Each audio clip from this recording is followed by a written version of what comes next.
예수 이름으로 기도합니다. 아멘. 다시 한번 인사할까요? 샬롬. 네, 주님의 평강이 오늘 이 아침에 저와 여러분과 함께하길 주의 이름으로 축복합니다. 오늘은 하나님은 하늘에 계신다. 하나님은 하늘에 계신다라는 제목으로 하나님 말씀 증거하겠습니다. 지난주에 우리가 주 기도, 우리 마태복음 6장 이제 9절부터 시작되는 우리 주님이 가르쳐 주신 기도에 대해서 서론적으로 이제 앞으로 주 기도에 대해서 말씀을 전하겠다고 이미 서론적으로 말씀을 드렸습니다. 주 기도는 주문이 아니라고 말씀드렸죠. 우리가 이 주 기도를 할 때마다 그냥 다다다 하늘에 계신 우리 아버지 막 이렇게 쉬지도 않고 할 때가 있는데 주문이 아니라 바로 주 기도는 우리 예수님께서 가르쳐 주신 기도요, 우리 믿음의 고백이고 신앙의 지침서가 된다라고 말씀을 드렸습니다. 그래서 이 기도할 때는요, 우리의 고백이 있어야 돼요. 우리가 이 기도를 하면서 우리도 이렇게 살게 하여 주시옵소서. 그런 신앙의 지침이 있어야 되는 것입니다. 그래서 이렇게 이거보다 완벽한 기도는 있을 수 없다. 근데 우리가 어떻게 기도해야 되냐? 이제 오늘부터 본격적으로 시작을 합니다. 조금 이제 굉장히 우리 신앙의 기초가 됩니다. 그렇기 때문에 조금은 공부하는 마음으로 좀 들으셨으면 참 좋겠습니다. 어려운 부분도 있고 신학적인 부분도 있을 수 있습니다. 그렇지만 잘 따라와 주시면 여러분의 신앙생활에 큰 도움이 될 줄 믿습니다. 그래서 제가 계속 광고하고 있지만 그래서 뒤에 이 프린트물이 나갑니다. 그래서 궁금하신 분들은 여기다 적으시면 되고요. 이 주제로 갑니다. 그리고 이거 인터넷에 다 올라와 있는데 정답이 파일을 다운받으면 다 거기에 이렇게 드래그해서 붙여넣기 하시면 있습니다. 또 찾아보셔도 많은 도움이 될 줄 믿습니다. 땅에 사는 사람에게는요, 언제나 하늘은요 특별했습니다. 낮에는 태양이 있고 또 우리를 비춰주고, 밤에는 달이 있고 또 달로 비추어 줍니다.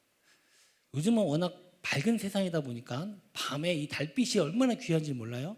제가 예전에 대학 다닐 때는 정말 깜깜한 촌에 대학이 있었거든요. 가로등이 없어요. 그때는요 정말 달빛으로 그림자가 지는구나, 내가 그때 처음 알았어요. 그렇게 달빛이 밝구나, 달빛이 있고 없고가 이렇게 차이가 나는 줄은 몰랐습니다. 그런가 하면요, 밤하늘에 그 수천억 개의 별, 실제로는요 수천억 개를 가지고 있는 은하들이 수천억 개 있다고 합니다. 도대체 몇 개입니까? 수천억 곱하기 수천억. 우리 공부 잘하는 우리 윤서, 수천억 곱하기 수천억은 그냥 너무 많다, 이렇게 하면 정답이죠. 네. 그 수천억 개의 제곱이 되는 그 수많은 별들이 하늘을 반짝이고 있습니다. 게다가 비가 내려 식물을 자라게 하고, 오늘도 비가 왔죠. 어제부터 저희 우리 이제 동네에 야시장이 열렸는데 이 비 때문에 다 망했어요. 우리 애들 엄청 기대했는데, 그래서 비 때문에 난 너무 우울해요. 하지만 제가 얘기했죠. 이런 비가 있어야 식물들이 자라고 우리가 먹고 살 수 있는 거예요. 또 때로는 천둥번개로 사람을 공포에 떨게도 합니다. 하얀 눈이 내려서요 온 세상을 하얗게 아름답게 덮기도 하는 것이 바로 하늘입니다. 그러다 보니까 옛날부터 이 하늘은요 사람들이 볼 때 너무나도 신비롭고 경이로운 것이었습니다. 제가 고등학교 때요 그렇게 이제 고3 때는 수능 시험을 대비해서 요즘 있습니까? 야자? 없죠. 네, 그때 있었어요. 그래서 12시에 끝나요. 공부를 끝나고. 하늘을 보면요, 운동장에 보면 너무나 그 밤하늘이 아름다워가지고 제가 그 추운 날에도 밤하늘을 쳐다보며 막 3, 40분을 이제 하늘을 쳐다봤던 기억이 납니다. 그래서 제가 대학교 때도요 별 보는 동아리 들어갔어요. 이름이 뭐냐, 별골. 그 동아리, 별 보는 동아리 아무것도 안 해요. 그냥 돗자리 깔아놓고 별 보는 그런 동아리도 갔던 기억이 납니다. 그러니까 무엇보다도 이 하늘이라는 건요 신비롭고 경이롭지만 사람이 감히 도달할 수 없는 것이에요. 그러다 보니까 언제나 우리가 어떤 숭배의 대상, 경배의 대상, 경이로운 것으로 우리가 생각이 되었습니다. 그래서 보면요 서양 유럽에 많은 어떤 신화들이 있지 않습니까? 그리스 로마 신화, 북유럽 신화들 보면요 최고의 신은요 다 하늘을 관장하는 신이에요. 제우스, 천둥의 신, 하늘에 있는 가장 높은 신들이죠. 그리고 가장 그 당시에 가장 높은 올림푸스 산에 신들이 산다. 가장 높은 곳에 산다고 사람들은 생각을 했습니다. 근데 그건요, 유럽뿐만 아니에요. 우리 동양에도 보면요, 하늘에 누가 있다고요? 뭐 옥황상제 상제가 있다. 이렇게 얘기를 해서 어떤 영적인 존재, 신적인 존재가 하늘에 있다라고 생각을 했습니다. 그래서 선녀들이 하늘에서 가끔 내려와서 목욕을 하고 옷 몰래 훔치면 결혼도 할 수 있고 그런 전래동화도 있었다는 것입니다. 그렇기 때문에 우리 땅에 있는 인간에게는요, 하늘은 언제나 특별하고 감히 범접할 수 없는 신의 영역이다. 그렇게 생각을 했던 것입니다. 그래서 어쩌면 오늘 우리가 예수님이 가르쳐 주신 기도의 첫 부분, 하늘에 계신 하나님에 대해서 이렇게 하늘에 계신 분이다 이렇게 말씀을 하십니다. 우리가 그렇게 하늘에 계시다고 얘기할 때 여기 계신 분들은 당연하지, 특별하게 생각하지 않는 분도 계실지 모르겠습니다. 원래 하나님이 하늘에 계신 거 아니야? 그래서 우리가 이전에는 하나님, 하늘님 해서 니을탈락해서 그렇게 부르기도 했다, 그런 말이 있습니다. 근데 제가 그만 질문할까요? 우리 윤서 자매, 이제 고등학생에서 이제 함부로 말 못합니다. 하나님은 하늘에 계십니까? 맞습니까? 그럼 우리가 하늘로 가면 하나님 만날 수 있습니까? 만날 수 있습니까? 네. 과거에는요, 사람이 하늘로 갈 수가 없으니까 절대로 갈 수가 없었어요. 근데 지금은 어떻습니까? 사람이 하늘로 갈 수 있습니다. 1783년에 프랑스에 이 몽골피에라는 형제가 열기구를 만들었어요. 야, 뜨거운 공기를 했더니 하늘로 올라가더라. 열기구를 타고 하늘로 올라갔습니다. 구름을 받고요. 야, 새로운 세상이 펼쳐졌습니다. 그걸로 끝이 아니에요. 300m까지 올라갔대요. 요즘 300m는 건물로도 300m 올라가는데 아무것도 아니죠. 그의 미국 라이트 형제는요, 1903년에 최초로 비행기를 만들어서 성공했어요. 그 후로 지금은 어떻습니까? 지금도 수천 개의 비행기가 하늘을 떠다니고 있습니다. 사람들이 비행기로 여행하는 거, 비행기에서 먹고 자고 하는 거 아무것도 아니에요. 여기서 끝입니까? 아닙니다. 끝입니까? 아닙니다. 1969년에는 미국이 로켓을 쏘아 올리셨어요. 그래서 달나라를 갔다.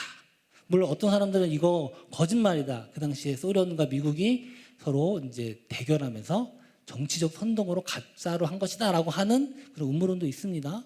굉장히 그럴듯한 그런 근거들도 있다고 얘기합니다만, 중요한 건 그때는 어쩔지 모르겠지만 지금은요, 로켓 얼마나 많이 쏘아 올립니까? 우리나라도 쏘아 올려요. 이제 다시 누리호 우리 사모 성공했습니까? 아직 했습니까? 네, 내가 실패했다는 이야기만 들었는데 우리나라도 로켓 쏘아 올립니다. 인공위성이 수천 개가 하늘 돌아다니고요. 지금 이제 화성으로 여행 간다, 이런 이야기를 하고 있는 시대입니다. 자, 이미 하늘은 정복한 지 오래됐어요. 자, 하나님 어디 계십니까? 네, 네. 이제 천국으로 바뀌었습니다. 네, 점점 정답에 가까워지고 있어요. 옛날에는요, 구름 속에 왕궁이 있다 이렇게 상상도 했습니다. 그렇죠? 그래서 거기에 어떤 사람들이 살고 있고 선인들이 살고 있고, 근데 우리가 구름으로 가봐도 전혀 그런 곳은 있지 않았다는 것입니다. 그럼 저 우주 어떤 곳에 있을까요? 다만 우리가 너무 멀어서 우리가 아직 거기까지 갈 기술이 없어서 못 가는 걸까요? 사랑하는 성도 여러분, 예수님께서 이 말씀하신 하늘이라는 건요, 사실 지금 우리가 생각하고 있는 이 하늘, 어떤 이 물리적인 공간과는 전혀 다른 것입니다. 우리가 있는 이 땅과는 질적으로 다르고요, 우리가 있는 이 우주라고 하는 공간과도 전혀 다른 그 어떤 또 다른 새로운 세상입니다. 고린도후서 12장 2절에 보면 사도 바울은요, 이렇게 생각했습니다. 3층 천에 내가 갔다 왔다. 세 번째 하늘 갔다 왔다. 고대 히브리인들은요, 이 하늘, 우주가, 이 하늘이 세 개의 하늘로 이루어졌다라고 생각을 했습니다. 첫 번째 하늘은요, 바로 우리가 일반적으로 부르는 하늘, 스카이입니다. 여기는 뭐가 있습니까? 성경에는 다른 말로 공중이라는 표현도 하고 있는데요, 하늘이 구름이 떠다니고 그 다음에 새들이 날아다니는, 비행기가 날아다니는 그런 공간이 바로 하늘입니다. 공중이라고도 표현을 하죠. 그런가 하면 둘째 하늘이 있는데요. 바로 해, 달, 별들이 있는 바로 우리가 말하는 우주라는 공간이에요. 영어로 스페이스. 스페이스가 우주라는 뜻도 있지만 또 공간이라는 뜻도 있습니다. 사실 같은 거거든요. 그렇다면 이 세 번째 하늘은 뭡니까? 이 사도 바울이 말한 자기가 갔다 왔다고 하는 그 세 번째 하늘은 뭡니까? 그건요, 바로 또 우주와는 전혀 다른 고차원의 세계인데요. 우리가 또 다른 말로 영적 세계라고도 이야기합니다. heaven. 다 우리가 하늘로서 번역될 수 있는 말들인데요. 이 heaven. 성경에는요, 천국이다, 낙원이다 이렇게 말을 하고 있습니다. 그래서 고린도후서 12장 4절에 바울은요, 여기를 이렇게 이야기를 합니다. 그가 낙원으로 이끌려가서, 낙원이라는 거예요, 거기는. 전혀 지금 우리가 살고 있는 스카이도 아니고 뭐 스페이스 우주도 아닌 그 다른 놀라운 또 다른 세계, 영적인 세계, 낙원이다 그렇게 이야기를 합니다. 그러면 이 예수님께서 가르쳐 주신 이 주기도에 가장 첫 번째 나오는 하늘에 계신 이 하늘은 바로 무엇이냐? 헤븐이에요. 헤븐. 바로 영적인 세계, 천국이고 낙원을 말하는 것입니다. 성경은 이 세 번째 하늘에 대해서 참 여러 곳에서 언급을 하고 있습니다. 그 대표적인 부분이 바로 스데반 집사가 성령이 충만했을 때 하늘이 열리고 바로 그 하늘, 하나님이 계신 그것을 봤다는 것입니다. 이게 바로 세 번째 하늘입니다. 스데반이 성령 충만하여 하늘을 우러러 주목하여 하나님의 영광과 및 예수께서 하나님 우편에 서신 것을 보고 하늘문이 열렸다고 스데반 집사님은 이야기를 합니다. 바로 이게 헤븐입니다. 그래서 우리가 아무리 좋은 우주선 개발하고 별들과 별들 사이를 이동할 수 있는 그런 신기술, 뭐 과학, 뭐 워프라는 기술이 있습니다. 뭐 우주 공간을 여행할 수 있는, 별과 별 사이로 이동할 수 있는 그런 거 개발한다고 하나님을 찾을 수 있을까요? 절대로 없습니다. 없어요. 낙원 발견할 수 없어요. 우주 어느 공간에 있지 않습니다. 만약에 하나님이 우주 공간 어디인가에 계신다면, 아까 그렇게 주장하는 사람들이 있어요. 별 봤더니 여기 천국처럼 찍힌 데가 있더라. 아닙니다. 만약에 하나님이 우주 공간 어딘가에 계신다면 그건요, 우리와 똑같은 생명체와 똑같다는 겁니다. 우리가 종종 상상 속에는 SF 영화 보면 애니메이션을 통해서 지구 밖의 어떤 지적 생명체, 외계인이라고 얘기하잖아요. 그런 것들 우리가 만날 수 있다고 생각하지 않습니까? 또 그들이 우리보다 더 뛰어난 과학기술을 가지고 수 있다라고 생각합니다. 그들의 과학기술 앞에서 때로는 우리가 놀랍고, 야, 저 마법이다, 신과 같다라고 얘기할 수 있지만 절대로 신이라고 얘기하지 않아요. 그들은 외계인이 우리보다 뛰어난 과학기술을 갖고 있지만 전지전능한 신은 아니라는 겁니다. 결코 신이 아니에요. 이 우주 공간에 한정되어 있다면요, 그건요, 신이라고 볼 수 없습니다. 그 하나님께서 계신 이 세 번째 하늘, 헤븐, 이건요, 우주와는 전혀 다른 또 다른 세계, 고차원의 세계, 과학적으로 얘기하면, 성경적으로 얘기하면 영적인 세계인 것입니다.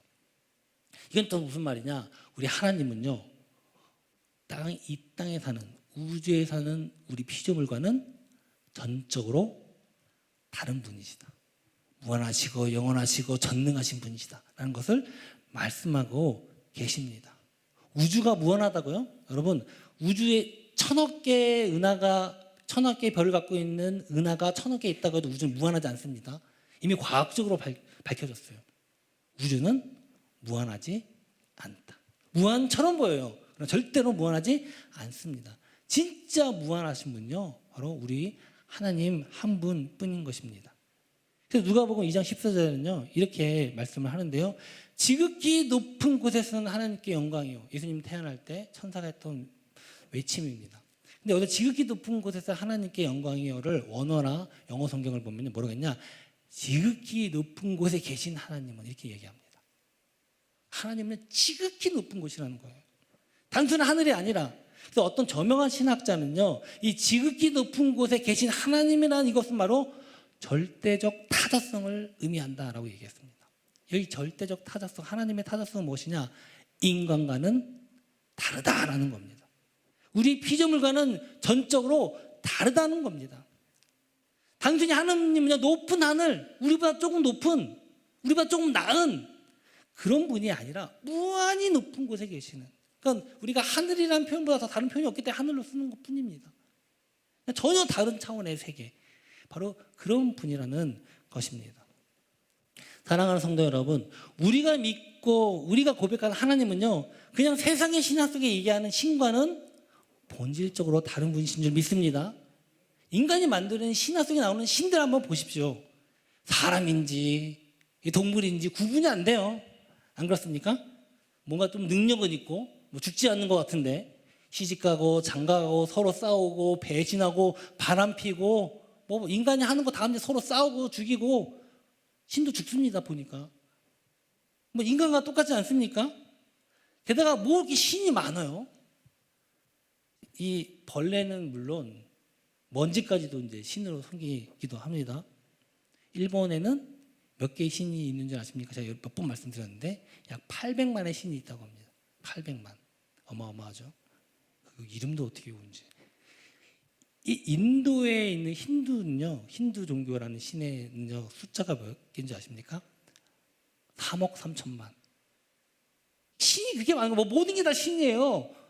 이해가, 생물 종류보다 많을걸요, 3억 3천이면. 그래서 로마서 1장 23절에 보니까 하나님의 영광을 썩어질 사람과 새와 짐승과 기어다니는 동물의 모양의 우상으로 바꿨다라고 사도 바울은 한탄하고 있는 모습을 우리가 보게 됩니다. 하지만 하나님은요, 스스로 계신 분이에요. 자존성, 절대로 하나님의 이걸 뭐라고 하느냐, 신학에서는 하나님의 비공유적 속성, 하나님만 갖고 계시는, 인간과는 다른, 피조물과 다른 바로 하나님의 비공유적 속성이라고 이해하는데 자존성이에요. 출애굽기 3장 14절에 보면 나는 스스로 있는 자라, 이렇게 모세에게 본인을 이렇게 천명하셨어요. 하나님은요, 절대로 어디에 의존하시는 분이 아니에요. 우리는 원인이 있어야 돼요. 내가 있는 존재, 우리 윤서가 여기 존재하는 이유는 누구 때문이에요? 엄마 아빠가 있기 때문에. 엄마 아빠 없이는 윤서는 존재할 수 없습니다. 그러면 엄마 아빠는 스스로 존재합니까? 또 거기 엄마 아빠 할머니 할아버지가 있겠죠. 이 세상에 모든 건 원인이 있어요. 그러나 우리 하나님은요, 원인이 없으신 분이에요. 스스로 존재하시는 분이십니다. 그리고 이렇게 질문해요. 제가 아이들에게 얘기하면 어떻게 혼자 존재하죠? 나도 몰라요. 그러나 하나님은 우리가 알면 내가 하나님이죠. 아닙니까? 네. 하나님은 스스로 존재하시는 분이에요. 두 번째는요, 불변성입니다. 하나님은 절대 변하지 않아요. 영원하신 분이에요. 다니엘서 6장 26절에 보니까 하나님은 영원하시오 변하지 않으실 이시며, 이렇게 고백합니다. 이방인이 그렇게 고백해요. 하나님은요, 변하지 않으신 분이에요. 할렐루야. 영원히 변하지 않으시는 분이에요. 언제나 우리를 사랑하시는 분인 줄 믿습니다. 사랑이 어떻게 변하니? 인간의 사랑은 변해요. 윤서야, 너무 남자친구 이렇게 그 사랑 믿지 마세요. 사랑 변합니다. 그러나 하나님은 변하지 않는 분이신 줄 믿습니다. 세 번째는요, 무한성. 하나님은 무한하신 분이에요. 영원하고 무한하신 분이에요. 한계가 없으신 분이에요. 계시록 1장 8절에 보니까 뭐라고 하냐, 나는 알파야 오메가라. 나는 전에도 있었고 장차 올 자요 전능한 자라. 하나님은 시간에 대해서도 영원하시고 무한하시고요, 공간에 대해서도 무한하신 분이에요. 한계가 없으신 분이에요. 마지막으로 하나님은 단일성. 신명기 6장 4절에 이렇게 합니다. 이스라엘아 들으라, 우리 하나님 여호와는 오직 유일한 여호와시니. 세상에는요, 자기가 원하는 대로 신을 만들어요. 그러니까 800만의 신이 있고 4억 개가 넘는 신이 있습니다. 그러나 우리 하나님은요, 오직 한 분 하나님인 줄 믿습니다. 물론 여러분, 그러면 예수님은 뭐고 성령님 삼위일체, 이거는 어려운 얘기니까 나중에 다시 설명을 드릴게요. 그러나 우리 하나님은 한 분이시라는 거. 그래서 우리가 그러니까 주기도를 고백하면서 하늘에 계시냐 고백할 때는요, 이 하나님을 떠올리셔야 돼요. 아, 우리가 믿는 하나님은 이런 분이구나. 세상에 얘기하고 있는 다른 신화에 나오는 신이나 종교의 그런 신과는 본질적으로 다른 분이시구나. 우리가 이런 고백으로 해야 될 줄 믿습니다. 네. 두 번째, 하늘에 계시다는 그 의미가 무엇이냐?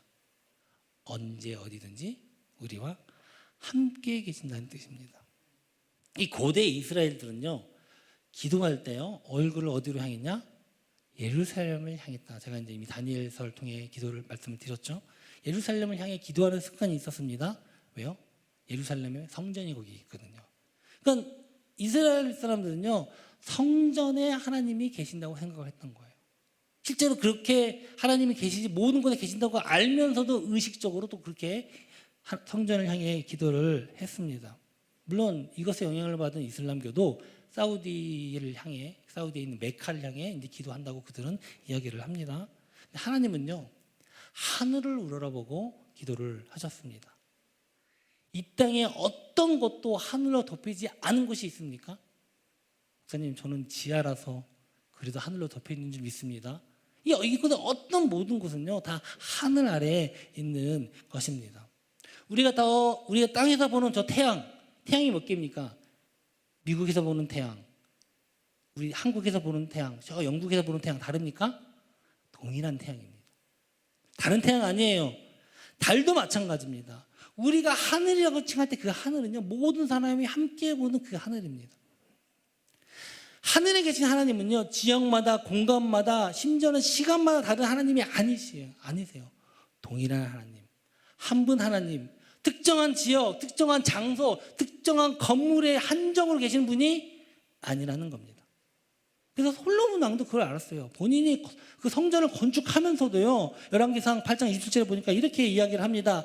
하나님이 참으로 땅에 거하시리까 하늘과 하늘들의 하늘이라도 주를 용납하지 못할 것이다 라고 이야기를 했어요. 그러니까 하나님은요, 건물에 한정되지 않는 분이 주신 점이 있습니다. 우리가 왜 여기서 교회에서 기도합니까? 하나님이 여기에만 계시는 것이 아니라 어디나 계시지만 기도하기 얼마나 좋습니까? 소리 쳐도 아무도 방해하지 않고, 그래서 그때 기도하는 겁니다. 기도의 처소는 그런 곳이지, 여기에만 하나님이 계시기 때문에 내가 오로지 여기서만 기도하겠다, 그것은 굉장히 하나님을 오해하는 것인 것입니다. 우리가 말하는 하늘은요, 사실 어떻게 보면 그 당시 사람들로 마땅한 표현이 없기 때문에 하늘이라고 표현한 거예요. 인간의 언어의 한계죠. 결국 절대로 하늘이라는 그 공간을 하나님을 한정해서 사용하면 우리가 잘못 오해할 수 있습니다. 그래서 시편 139편 8편은 이렇게 이야기합니다. 내가 하늘에 올라갈지라도 거기 계시며 내가 스올 내 자리에 펼지라도 거기 계시나이다. 거기서 스올이라고 하는 것은 이제 사람이 죽어서 가는 어떤 곳, 뭐 음부라고 표현하기도 하고 뭐 하데스라고 표현하기도 하는 그런 곳입니다. 하나님은요, 우리가 하늘에 있든 지옥에 있든, 그러니까 음부에 있든 죽어서 가는 거 어디든 계시는 분이신 줄 믿습니다. 이걸 뭐라고 해야 하냐? 하나님의 편재성, 무소부재라고 이야기를 합니다. 사실 이건요, 앞에 이야기했던 무한성이 포함되는 하나님의 속성입니다. 공간의 무한성, 시간의 무한성. 제가 따로 언급하는 이유는요, 바로 이 하나님의 무소부재, 하나님의 어디에든 계시던 이 하나님은요, 우리에게 너무나도 기쁜 은혜가 됩니다. 죄인들에게는요, 이것이 두려움이 될 수 있어요. 내가 뭘 하도록 다 옆에 계시면 우리를 보시기 때문에. 그러나 하나님을 사랑하는 자와 하나님의 자녀들은요, 이것이 너무나도 기쁜 소식이 됩니다. 왜냐? 하나님이 언제나 우리와 함께 하시기 때문에 그렇습니다. 마태복음 1장 23절입니다. 함께 읽겠습니다. 보라, 처녀가 잉태하여 아들을 낳을 것이요 그의 이름을 임마누엘이라 하리라 하셨으니, 이를 번역한즉 하나님이 우리와 함께 계시다. 하나님이 어디나 언제 어디서나 계신다는 건요, 언제 어디서나 하나님이 우리와 함께 계신다는 겁니다. 사랑하는 성도 여러분, 교회가 없으면 하나님이 안 계십니까? 계십니다. 기독교가 전파되지 않은 미전도 종족에 하나님이 안 계십니까? 계십니다. 우리나라가 기독교가 들어오기 전에, 들어온 지 한 150년 정도밖에 안 됐죠. 아무리 길어야 카톨릭 포함해서 200년이 안 됐습니다. 그럼 그 전에 우리나라 역사가 5,000년이라고 하는데, 그때는 하나님이 계셨습니까? 안 계셨습니까? 계셨습니다. 2차 세계대전으로 수천만 명의 목숨을 잃고 수백 명의 유대인들이 학살당했어요. 강제 수용소에서 어이없게 죽어나갔습니다. 그때 하나님은 계셨습니까? 안 계셨습니까? 계셨습니다. 어떤 혹자는 이렇게 얘기합니다. 야, 어떻게 그렇게 끔찍한 전쟁이 일어나는데 그것을 하나님 계시다면 그냥 놔둘 수 있는가? 하나님 뭐 하고 있었어요? 그냥 구경만 하고 계셨습니까? 그렇게 질문을 합니다. 그런 소설도 있어요. 여러분, 아닙니다. 하나님은 그때도 계셨고 수많은 사람들이 잘못된 것을 죄악에서 돌이키라고 계속 말씀을 하셨습니다. 그럼에도 불구하고 사람들이 듣질 않아요. 함께 계셔서 하나님 인도하실 때는 모르고 엉뚱한 길로 가고 어려움을 하나님이 아무리 이야기해도 듣지 못하는 겁니다. 이스라엘 백성들이 이 이방 민족에게 잔인하게 학살당하고 나라가 망했어요. 어떻게 하나님이 택한 나라가 망할 수 있습니까? 망할 수 있습니다.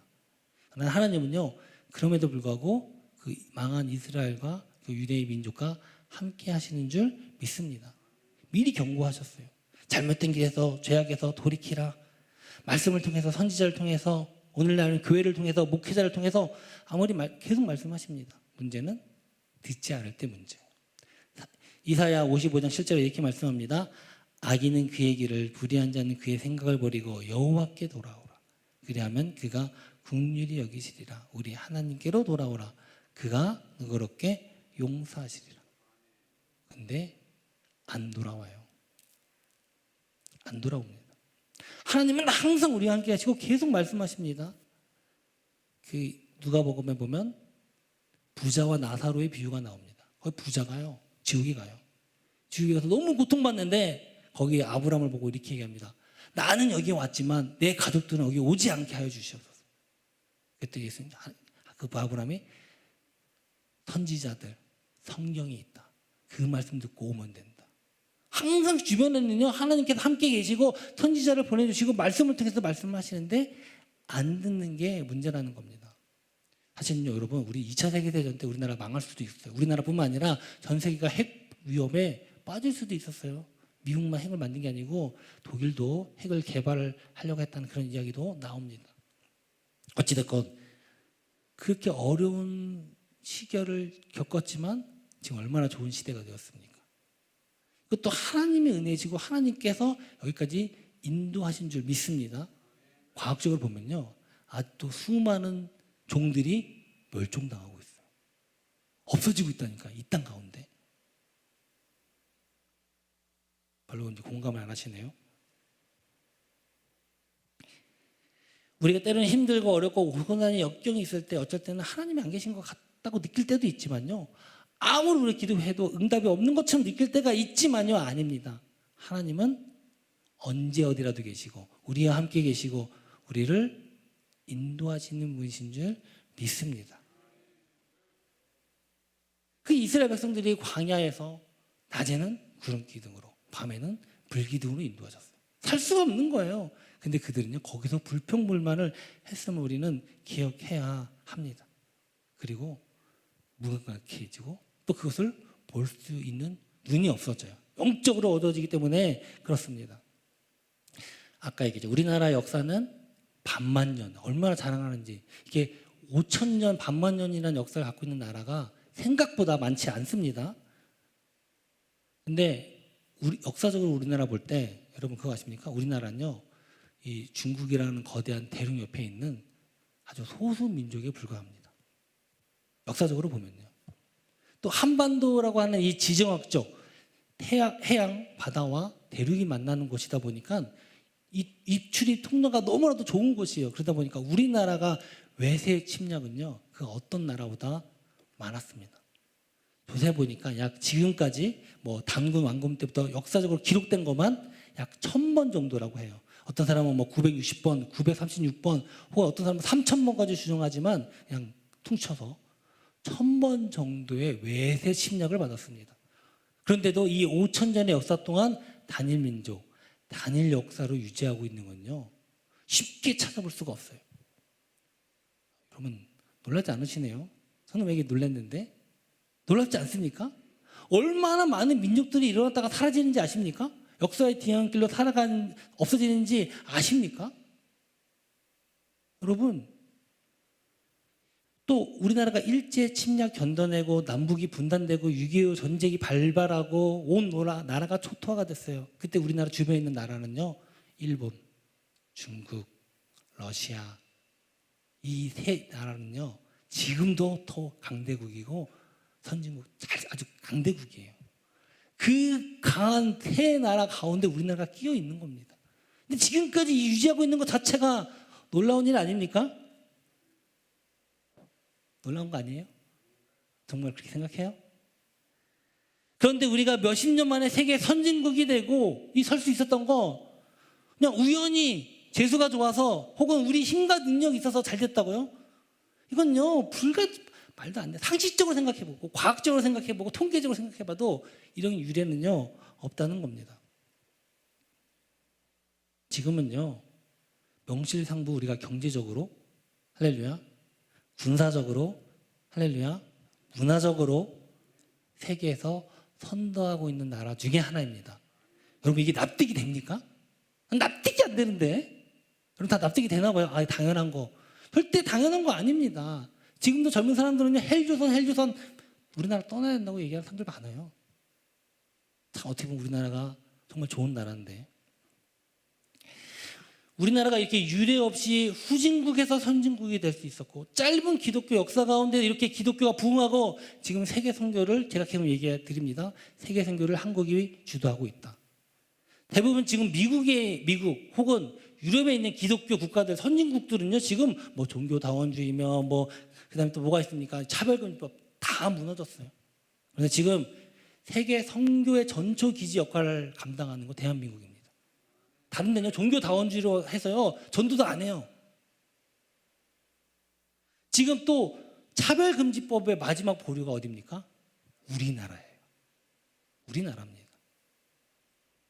그러니까 전요 결코 우연이 아니라고 생각합니다. 사랑하는 성도 여러분, 우리나라가 5,000년의 역사를 유지하고 있을 수 있었던 거 이건요 한민족을 향한 하나님의 뜻이 있기 때문이라고 저는 그렇게 생각해요. 물론 제 고백입니다. 사실 우리나라의 역사가 기독교 역사가 150년밖에 되지 않았어요. 그럼에도 불구하고 이 150년을 위해서 오히려 그 5,000년이라는 시간을 이때를 모시고 하나님 우리를 보호하셨는가? 오늘 저는 그렇게 생각한다는 겁니다. 하나님 우리 민족을 향한 계획하심이 있었고 천번의 그 외세 공격에도 우리 민족 멸망하지 않았어요. 어려움은 많았죠. 우리 조상들이 너무 대단했어요. 저는 그렇게 생각하지 않습니다. 하나님께서 그때부터 우리와 함께 계신 줄 믿습니다. 하나님은요 어제도 오늘도 내일도 살아계시고 우리와 함께 하시며 우리를 인도하시는 분이신 줄 믿습니다. 우리가 알고 있든지 모르고 있든지 하나님은 우리와 함께 하신 거예요. 이스라엘 백성들이 구름 기둥으로 불 기둥으로 보호하시고 인도하시고 어디로 가야 할지 모를 때 인도하셨던 것처럼 지금 하나님께서 우리를 여기까지 인도하신 줄 믿습니다. 우리는요 주기도 고백할 때요 하늘에 계신 그 고백할 때 이 고백이 있어야 할 줄 믿습니다. 이 믿음의 고백이 저와 여러분의 믿음의 고백이 되길 주의 이름으로 축원합니다. 함께 일어나서 함께 결단했으면 좋겠습니다. 주님, 정말 언제나 우리와 함께 하시는 그 하나님을 우리가 바라보기 원합니다.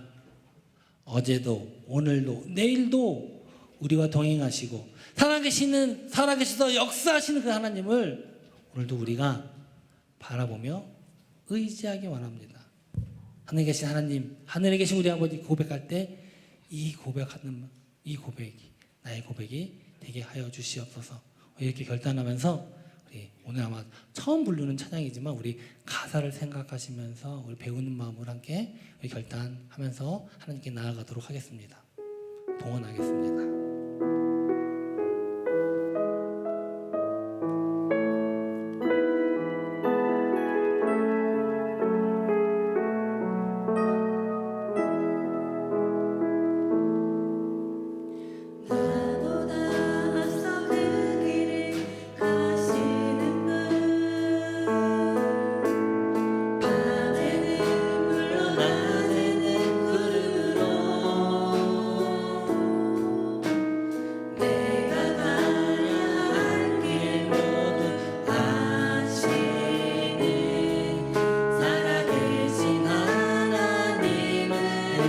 다시 한번 고백합니다. 나보다 앞서 그 길을 가시는 분, 나보다 앞서 그 길을 가시는 분, 밤에는 불로 낮에는 구름으로 내가 가야 할 길 모두 아시는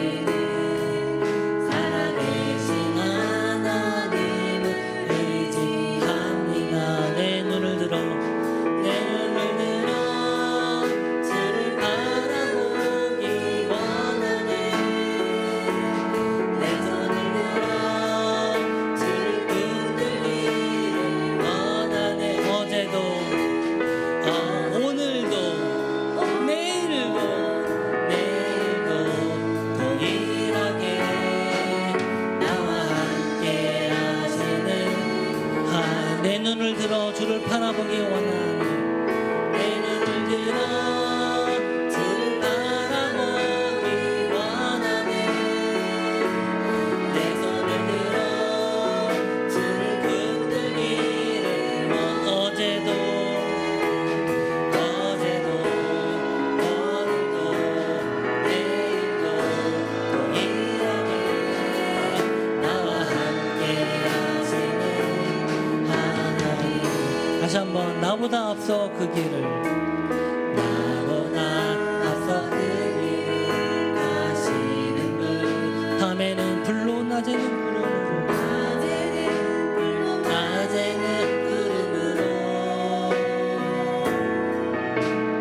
내가 가야 할 길 모두 아시는 살아계신 하나님을 의지하며 내 눈을 들어 주를 바라보기 원하네. 내 손을 들어 주를 붙들기를 원하네. 어제도 오늘도 내일도 동일하게 나와 함께 하시는 하나님의 내 눈을 들어 주를 바라보기 원하네. 주를 바라보기 원하네. 내 손을 들어 주를 붙들기를 원하네. 어제도 오늘도 내일도 동일하게 나와 함께 하시는 하나님. 어제도 오늘도 내일도 동일하게 나와 함께 하시는 하나님. 이 시간 다 함께 한번 기도했으면 좋겠습니다. 주님, 정말 언제나 우리와 함께 하시는 주님을 우리가 기도하며 바라보기 원합니다. 어제도 우리와 함께 계셨고 오늘도 함께 계시고 내일도 우리와 함께 하시며 우리와 동행하시는 그 하나님을 우리가 고백합니다. 우리 대한민국이 하나님을 알지 못할 때도 우리와 함께 하셨고 내가 하나님을 알지 못할 때도 하나님은 우리를 여기까지 인도하셨고 오늘도 우리에게 은혜와 복을 주시고 이렇게 좋은 교회와 가정으로 우리를 인도하시고 앞으로 내일도 우리를 인도하시는 그 하나님, 언제나 우리와 함께 하시는 그 주님을 우리가 바라보며 하늘에 계시는 우리 아버지 고백할 때 그 하나님을 우리가 생각하며 고백하며 나아가기 원합니다. 주님, 우리를 붙잡아 주시옵소서.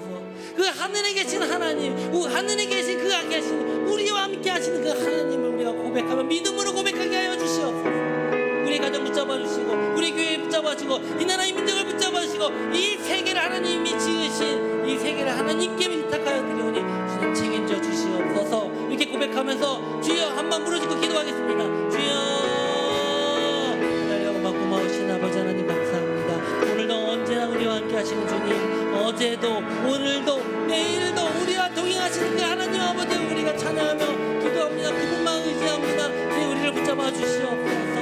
아버지 하나님, 우리가 주님을 알지 못할 때도 우리와 함께 하셨고 우리를 인도하셨고 여기까지 인도하셨고 지금도 인도하시며 앞으로 인도하실 그 주님을 내가 찬양합니다. 주님 우리 함께 하여 주셔서 인도하여 주셔서 우리를 붙잡아 주셔서 내가 우리 주님만 바라봅니다. 아버지, 우리의 모든 것들 내가 하는 것이 아니라 하나님의 인도하심으로 여기까지 왔음을 고백하오니 우리를 붙잡아 주시옵소서. 주님 역사하여 주시옵소서. 이 나라의 민족을 붙잡아 주시옵소서. 교회를 붙잡아 주시옵소서. 우리 가정들을 붙잡아 주시고 우리 자녀들을 붙잡아 주시고 우리 부모님을 붙잡아 주시고 우리의 모든 자손들 미래까지도 주님께서 책임져 주시옵소서. 주님, 정말로 언제나 우리와 함께 하시는 그 주님을 바라보기 원합니다. 우리 주님은 어제도 우리와 함께 계셨고 오늘도 우리와 함께 계시고 내일도 우리와 동행하시는 그분임을 우리가 믿습니다. 주님, 우리의 가정을 붙잡아 주시옵소서. 우리의 교회를 주님께서 함께 하여 주시옵소서. 이 나라의 민족을 주님께서 이끌어 주시옵소서. 여기까지 인도하신 그 하나님의 은혜, 아버지 하나님, 이 모든 것이 은혜라고 하는 이 고백이 우리가 하늘에 계신 우리 아버지라고 고백할 때 우리의 고백이 되게 하여 주시옵소서. 주님 주님께서 주신 은혜가 감사의 이 시간 주 앞에 예물을 드립니다. 11조, 주정헌금, 감사헌금, 성교헌금, 구제헌금 모든 기타 드려진 예물 주님 아시죠? 이 우리가 주님께 드리는 이 물질이 우리의 고백으로 드리는 물질이 오니 주님 기뻐 받아 주시옵소서. 지금은 우주 예수 그리스도의 은혜와 하나님의 사랑과 성령의 교통하심이 만물에 거론되시고 영원하시고 무소부재하시며 언제나 우리와 함께 하시며 하늘에 계신 그 하나님, 어제도 오늘도 내일도 언제나 우리와 함께 하신다고 약속하신 그 하나님을 믿고 의지하며 그분만 바라보기를 결단하는 요새에 많은 모든 성도들과 영상으로 참여하는 모든 이들 가운데 지금부터 영원히 함께 있을지어다. 아멘.